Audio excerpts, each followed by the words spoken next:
In 1987, actor John Saxon had written a 12-page screen treatment for a follow-up to A Nightmare on Elm Street. But it wasn't a typical follow-up. John Saxon had written what he called How the Nightmare on Elm Street All Began. His idea was to serve as a prequel, but also follow up the first film. If you can remember, this was after A Nightmare on Elm Street 2 Freddy's Revenge came out, and a lot of people were split on that movie. They didn't really follow any through lines from the first Nightmare on Elm Street. We followed Jesse. We didn't have any mention really of Nancy aside from a diary and the house that Jesse now lives in. And it was almost like that movie was in the distant past, even though it had just come out. John Saxon wanted to bring the franchise back in his way with his character and continue that story, but give a foundation for it, things that we didn't see in the original Nightmare on Elm Street. So what was John Saxon's idea for how the Nightmare on Elm Street all began? Well, it would have taken us back to 1969. Donald Thompson, a bit younger, and the father of Nancy Thompson, we would find out, also had a stepdaughter named Betsy Thompson. Now, this would obviously be a new revelation since there was no mention of this in the original Nightmare on Elm Street, but for story's sake, that's what Saxon had. Now, true to what was popular in the 1960s, the story would have been that Betsy had left home for a long time. She joined a hippie commune and she, presumably, did a lot of drugs. She came back and Donald wanted to take her to a therapist because she just didn't seem right. She didn't seem like herself. Well, this therapist, psychologist, whatever you want to call him, was Dr. Frederick Krueger. That's correct. Freddy Krueger. Donald had been investigating the murder of a child, a little boy, that died by what looked like multiple stab wounds from one item, similar to like a glove. And as the story would progress, it would end up that Betsy Thompson would be killed. And who did they blame? Dr. Frederick Krueger. Now see, it made sense, right? She returns home, she sees this new therapist, there's already one boy that turned up dead in Springwood. Oh, put two and two together. It must be this Frederick Krueger guy. Lieutenant Thompson has been investigating this. He's been trying to build a case, and now he feels like he's got the guy. So the parents, they get together, and they corner Freddy, and they try to get him to confess to what he had done. The interesting thing is, but the parents don't even give Freddy the chance to admit to crimes that he may or may not have committed. They're so enraged that they beat the crap out of him with a shovel and burn him alive. And that is the origin of how Freddy Krueger died. Now, what was so different about this? Well, after that happened, and the parents covered it up, as we know from A Nightmare on Elm Street, little Nancy Thompson starts to have visions, nightmares, you might call it, about Frederick Krueger. This horribly burned man that seemingly has a vendetta against her. But why? What did she do? She doesn't even know him. Well, as we know, it's tied to the parents. Her father being chief among them, the one that rounded everybody up to take this guy out because they believed that he was the one that had killed multiple children, including his own. Now, this is when Saxon's idea gets really intriguing.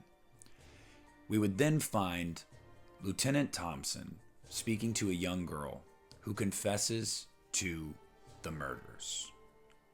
And her explanation and reasoning why was that Charlie made her do it. Charles Manson. That's right. Now, obviously, at the time, the Manson family was all over the place in pop culture, the news. Everybody was aware of who they were. So obviously, Saxon, in that mindset of the late 60s, early 70s, he incorporated that into his story. Now, it's not so different than movies we've seen over the years in modern era, where an event can cause somebody to want to do something. Look no further than Slender Man, the story of creepypasta's Slender Man that was a total fabrication, that a couple kids decided they were going to try to murder their friend in the woods because Slender Man wanted them to do it. This was kind of like that. It also would have really shook a lot of people to the core because, as I said at the time, people were terrified of the Manson family. And for good reason. It had captivated the nation. But The most interesting part about that revelation would be that Freddy Krueger was innocent. He didn't kill those kids. So Freddy's returning to kill the children of the parents in Springwood that killed him was about revenge. But not revenge because they stopped him. No, revenge because they falsely accused him and killed him. This was an idea, and I'll never forget, that they played with in A Nightmare on Elm Street 2010. Now, there's a lot of things to say about that movie, and I know most of it's negative for a lot of people. But there was always an interesting thing that they played with about Freddy's innocence. And I remember seeing that movie for the first time in theaters and thinking halfway through, oh my gosh, he was innocent. They killed an innocent man. And I thought that would have been such a cool direction to take A Nightmare on Elm Street. What if he didn't do it? And his revenge was simply because he didn't do anything wrong, yet he paid the ultimate price for it because a couple angry parents jumped to a conclusion. That's the story. That was John Saxon's idea. That's something I personally would have loved. Some of the backstory details do give me pause. I do think that the Manson family aspect of it would have dated the movie. At the time, as I said, yes, it had captivated the nation and it would have been a big deal. But years later, it would have made the movie seem a bit dated. Also, bringing in a stepsister for Nancy that was never mentioned whatsoever, I don't know.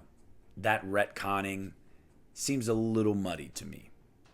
But the idea that Freddy was innocent and that these parents acted on a whim out of anger and killed an innocent man, and so for as long as Freddy chooses to, he's going to keep coming back to kill descendants of those that killed him as revenge, is such a great idea. Now, this was a 12-page screen treatment. It was not a full script. It was basically just a story outline for what John Saxon wanted the movie to be about. Over the years, Saxon has made some changes to it and some alterations, and it was actually selling on eBay years ago, the original version that he wrote at the time for $350. Now it's become common knowledge for a lot of Nightmare on Elm Street fans. BloodyDisgusting.com did a write-up about it a couple years ago, and it's honestly a really great read that I hope you guys will check out if you want to know more of the minutia about this idea. But I think it was a really cool idea, and I'm not sure why we never ended up getting it. If I had to guess, is because it was right before Dream Warriors came out. They were already in production for Dream Warriors. Dream Warriors was such a big hit and kind of took the world by storm that A Nightmare on Elm Street went in its own direction. We got some of the best movies in the series. Freddy was as popular as he'd ever been. They didn't see any need to go back. They were only going forward. But just like the movie we talked about last time, the script we talked about last time, why couldn't they do something like this now? I've always wanted to see, what if Freddy was innocent? Now, sure, some might say, well, that takes away from the evil that he is. Again, those movies still exist. We can still have those. This could almost be like an alternate timeline, like Jamie Lee Curtis's Halloween Choose Your Own Adventure type thing. But also, it makes you be able to root for Freddy a little bit more. Because let's be honest, if you like any of the Nightmare on Elm Street movies, don't sit here and tell me you've never at any point rooted for Freddy Krueger, because we all have. Wouldn't it make you feel a little bit better to root for the guy if he was innocent? And this was all vengeance, and righteous vengeance at that? I think that's a really interesting idea. Hopefully one day we'll get to see it. Who knows what's in store for the Nightmare on Elm Street franchise in the future. Hopefully in the very near future.